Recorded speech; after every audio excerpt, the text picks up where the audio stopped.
Team सच पता लगाने के लिए हर पहलू की जांच में जुटी है। अब सीबीआई की एक टीम दरिंदगी की शिकार ट्रेनी डॉक्टर के घर पहुंची है। सीबीआई की टीम परिवार के लोगों से बात करने में जुटी है और इस टीम में 2 महिला अधिकारी भी मौजूद हैं। सीबीआई की टीम परिवार के लोगों से ट्रेनी डॉक्टर की डायरी को लेकर सवाल करेगी। ट्रेनी डॉक्टर एक डायरी मेंटेन करती थी और उसकी फटी हुई डायरी पुलिस को मिली थी। अब इसी के आधार पर वहां पर परिवार से हो सकता है आगे की पूछताछ यहां पर की जाए, जिसमें 2 महिला अधिकारी भी मौजूद हैं। सीबीआई की टीम कई सारे पहलू को यहां पर खंगाल रही है, क्योंकि कई सारे अनसुलझे पहलू अभी यहां पर हैं, जिनकी खान तलाशी में लगातार सीबीआई की टीम लगी हुई है।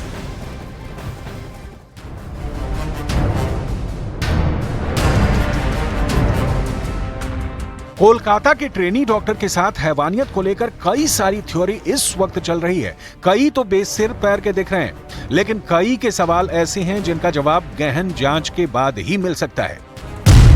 जिसमें पहली थ्योरी है, क्या ट्रेनी डॉक्टर के साथ रेप हुआ या फिर ये गैंग रेप था? अगर गैंग रेप था तो इसमें कितने लोग शामिल थे? इस थ्योरी के पीछे की वजह है 150 मिलीग्राम सीमन का मिलना। हालांकि इसे लेकर भी कई तरह की शंका जताई जा रही है कि ये सीमन है भी या नहीं। दूसरी थ्योरी, क्या ट्रेनी डॉक्टर के साथ दरिंदगी कुछ लोगों की साजिश थी? इसे लेकर कहा जा रहा है कि हो सकता है कि कुछ लोगों ने बदला लेने के लिए इस तरह की घिनौनी वारदात को अंजाम दिया हो। तीसरी थ्योरी बड़ी दिलचस्प है, जिसे लेकर कहा जा रहा है कि हो सकता है कि ट्रेनी डॉक्टर के साथ हैवानियत में अस्पताल का कोई स्टाफ भी इन्वॉल्व हो। चौथी थ्योरी, जिसके आधार पर पुलिस ने संजय रॉय को गिरफ्तार किया और मामले को रफा दफा करने की कोशिश की, लेकिन कुछ भी अभी तक साफ नहीं। सवाल वही है, 8 और 9 अगस्त की दरमियानी रात को कोलकाता के आरजी कर अस्पताल के सेमिनार हॉल में क्या हुआ था? इस संवेदनशील मामले में सबसे महत्वपूर्ण सबूत मिलना अभी बाकी है, और वह सबूत है डीएनए जांच रिपोर्ट। जी हां, डीएनए जांच रिपोर्ट आने के बाद यह साफ हो पाएगा कि इस वारदात में संजय रॉय अकेला शामिल है या फिर कुछ और लोग भी इस वारदात में शामिल थे। जाहिर तौर पर अगर इस घटना को एक से ज्यादा लोगों ने अंजाम दिया है तो आने वाले वक्त में सीबीआई की जांच का दायरा और बढ़ सकता है। यही वजह है कि सीबीआई रेप और हत्या से जुड़े हर एक एंगल की बारीकी से तफ्तीश कर रही है।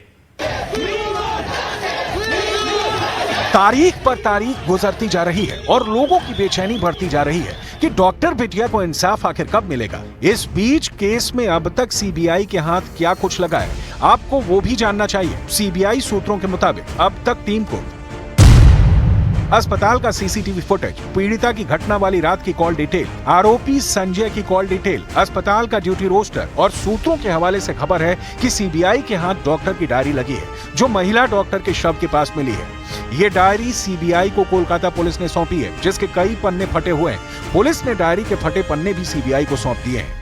सीबीआई के सामने चुनौती बड़ी है, क्योंकि केस की शुरुआत से यह भी कहा जा रहा है कि सबूतों के साथ छेड़छाड़ करने की कोशिश हुई है। सीबीआई को जो सबूत हाथ लगे हैं उसके आधार पर पूछताछ की जा रही है। केस में सीबीआई के रेडार पर अब कौन कौन है वो भी देख लीजिए। सीबीआई जिन लोगों से पूछताछ करने वाली है उसके लिए 30 से 35 लोगों की लिस्ट तैयार की गई है।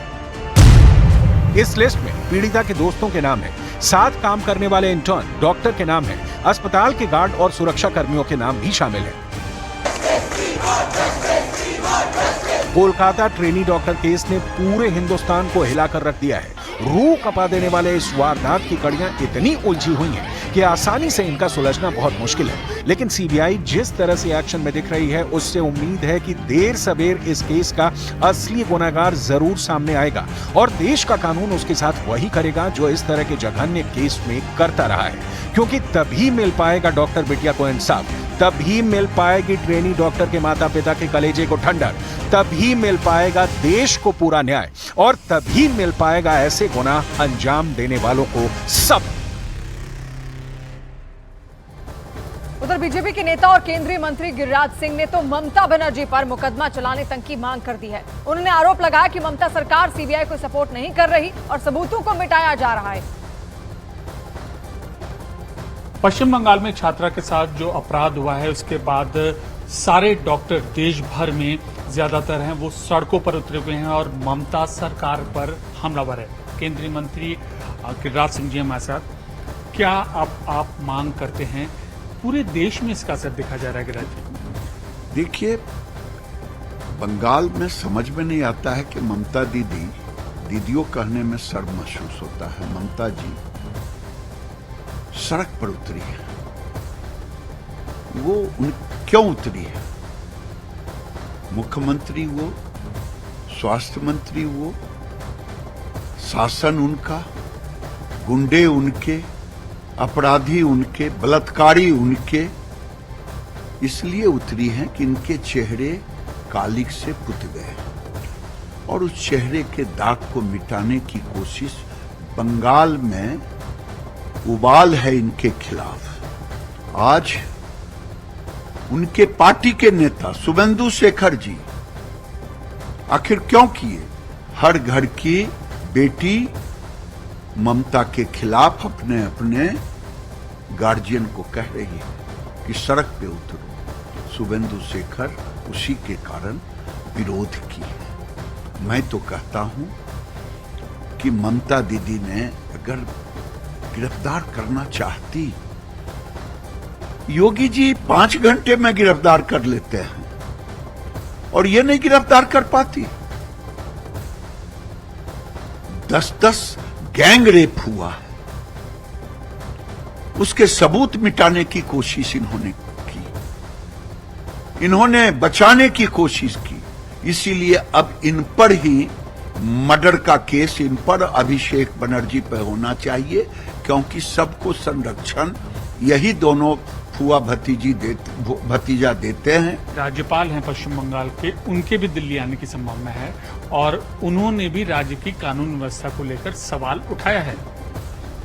देखिए, आज बंगाल की बेटी के साथ जिस तरह से बलात्कार और मर्डर हुआ, पूरा समाज आक्रोश में है।